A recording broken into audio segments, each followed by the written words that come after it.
नमस्कार दोस्तों, स्वागत है आप सभी का क्रिक इन्फॉर्मर में। आप सभी को पता है कि कल बीसीसीआई ने कई नए नियम लाए आईपीएल में। इस बार आईपीएल को और इंटरेस्टिंग बनाने के लिए बीसीसीआई कई नए नियमों को लागू कर रही है, जिससे इसका इनोवेटिव आइडिया आते रहे और इनोवेशन होते रहे इस आईपीएल में और इस लीग को और रोमांचक बनाया जाए। जिस कारण 2-3 कल रूल्स आए। पहला रूल जो सबसे इंपॉर्टेंट रूल है वो ये कि अब टीमें टॉस के बाद अपनी प्लेइंग 11 डिसाइड करेंगी। पहले क्या होता था ये जान लें कि टॉस से पहले टीम सीट आ जाती थी, प्लेयर्स कैप्टन्स को अपना जो भी प्लेइंग 11 रहता था वो सबमिट कर देना पड़ता था। आफ्टर द टॉस वो कोई भी चेंजेस नहीं कर सकते थे। लेकिन अब जो नियम है वो ये है कि जो साउथ अफ्रीका T20 लीग में जो रूल फॉलो हुआ था कि टॉस के बाद आप प्लेइंग 11 डिसाइड कर सकेंगे, इससे ये नियम लाया क्यों गया है? ये नियम इसलिए लाया गया है क्योंकि बीसीसीआई इंपैक्ट प्लेयर नियम ला रही है, जिस कारण ये टॉस के बाद प्लेइंग 11 और इंपैक्ट प्लेयर डिसाइड करना कप्तान के लिए थोड़ा सहज हो जाए और जिससे इस नियम का जो महत्वता है वो बढ़ जाए। इस कारण बीसीसीआई ने यह नियम निकाला है कि 2 टीम सीट कप्तान लाएंगे। एक वो लाएंगे कि अगर उनकी बॉलिंग आ गई तब क्या प्लेइंग 11 चूज करेंगे और 5 सब्स्टिट्यूट चूज करेंगे। दूसरा, अगर उनकी बैटिंग आ गई तब क्या प्लेइंग 11 रहेगा और क्या सब्स्टिट्यूट रहेगा। तो 2 टीम सीट हर कप्तान के पास रहेगी टॉस के वक्त, और टॉस के बाद वो डिसाइड करेंगे कि कौन सा प्लेइंग 11 वो चूज करेंगे अकॉर्डिंग टू द कंडीशंस, मतलब उनकी बैटिंग आई है या बॉलिंग आई है। ये रूल है। सेकेंड रूल ये आया है कि अब वाइड और नो बॉल, मतलब वाइड और नो बॉल को भी रिव्यू किया जाएगा। आपने WPL में खूब देखा होगा, खूब सारे रिव्यू का इस्तेमाल किया जा रहा था।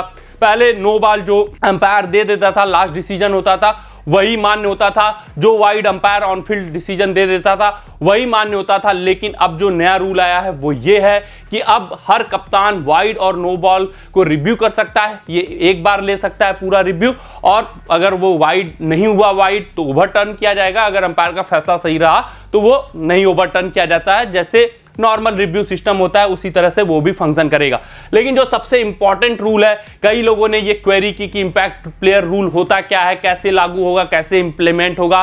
बीबीएल में बहुत से लोगों ने इस रूल को लागू होते हुए देखा है, लेकिन यहाँ पे बिल्कुल अलग नियम है। वहाँ 10 ओवर के बाद ये नियम लागू होता था कि 10 ओवर के बाद आप इंपैक्ट प्लेयर लाना चाहते हो नहीं लाना चाहते हो, ये सब चीजें थी। लेकिन यहाँ पे बीसीसीआई ने थोड़ा सा चेंजेस किए हैं, पूरा मतलब अलग है उस रूल से, उससे इसको कंपेयर मत करिएगा।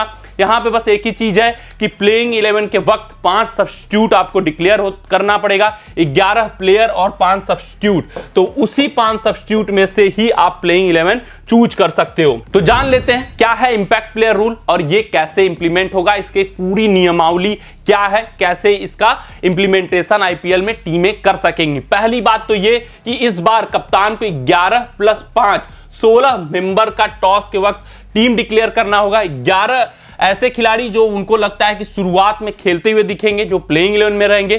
5 सब्स्टिट्यूट खिलाड़ी, 5 सब्स्टिट्यूट खिलाड़ी में वही सब्स्टिट्यूट हो सकते हैं भारतीय सब्स्टिट्यूट। अगर इसमें भी कंडीशन है, आप इसको थोड़ा ध्यान से सुनिएगा कि इस 11 में 4 ओवरसीज खिलाड़ी अगर पूरे हैं तो इस सब्स्टिट्यूट में आप कोई भी ओवरसीज खिलाड़ी नहीं रख सकते हो। ऐसा भी नहीं कर सकते हो कि 4 सब्स्टिट्यूट आपके पास हैं, यहां पे 4 ओवरसीज खिलाड़ी हैं, यहां पे एक सब्स्टिट्यूट आपने रखा 5 में ओवरसीज और ओवरसीज टू ओवरसीज रिप्लेसमेंट कर दिया। ऐसा भी आप नहीं कर पाओगे यहां इंपैक्ट प्लेयर रूल में। करना क्या है, अगर आपको ओवरसीज रिप्लेसमेंट दिमाग में रखकर चलना है तो आपको 4 ओवरसीज जो रूल है उसके जगह आपको प्लेइंग 11 में 3 ओवरसीज ही रखने होंगे, तब जाकर आप एक यहां पे सब्स्टिट्यूट कर सकते हो, चौथा ओवरसीज इंक्लूड कर सकते हो किसी भी प्लेयर के साथ। पहला कंडीशन ये जो कि सबसे इंपॉर्टेंट था और सबसे डिफिकल्ट था वो मैंने बता दिया है।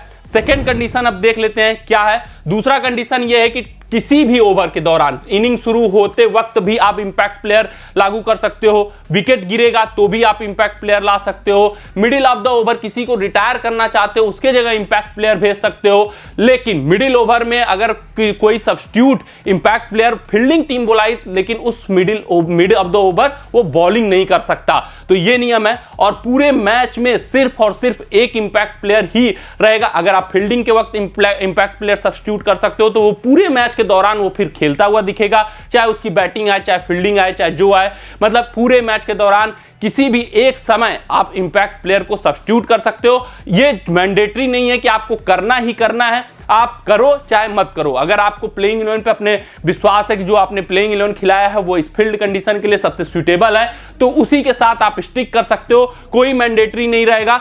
दूसरा, आप कभी भी इंपैक्ट प्लेयर सब्स्टिट्यूट कर सकते हो। मिड ऑफ द ओवर के बाद किसी को रिटायर करके उसके जगह नया प्लेयर को खिला सकते हो। लेकिन अगर मिड ऑफ द ओवर कोई फील्डिंग टीम सब्स्टिट्यूट डिक्लेयर करती है तो फिर वो क्या है, पूरा ओवर मतलब बीच में ओवर करने नहीं आएगा, नेक्स्ट ओवर से उसका इंप्लीकेशन होगा, वो नेक्स्ट ओवर से बॉलिंग करने आएगा।